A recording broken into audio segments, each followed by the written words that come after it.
At 9:30 a.m. on March 19, 1985, Officer Rosario Collura and Officer Leonard Lesniewski were gunned down in an alley by a man who later said he did it because he did not want to go back to jail.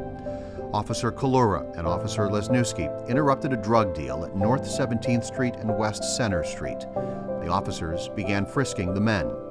As one of the men was searched, he pulled a gun and shot both officers in the chest. Officer Collura made it to the hospital and was expected to survive, but died about 6 hours later from uncontrollable bleeding. Officer Collura was 39 years old. Only 2 weeks earlier, he switched from the night shift to the day shift, where he thought he'd be safer. Officer Collura was married and had 3 children, 2 daughters and a son. My name is Catherine Alexis.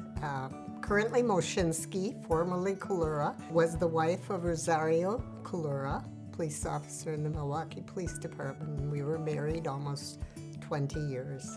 I had 3 children, daughter Stacy, a son Rosario Jr., and a younger daughter Elena. He decided to become a police officer. He worked nights for almost the entire 20 years.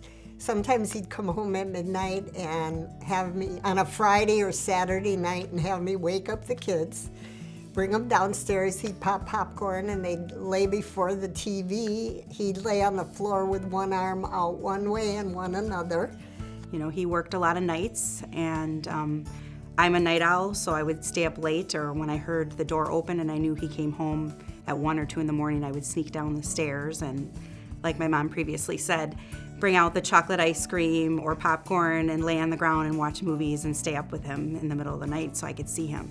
He used to have BB gun fights in the basement with us, and just was a very fun childhood. So I can't ask for a better role model growing up.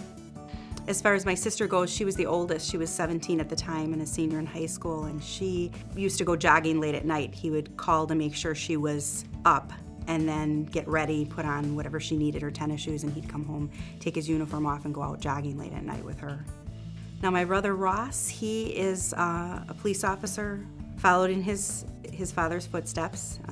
He is very dedicated, and there's always going to be a piece of my dad in him in his daily life too.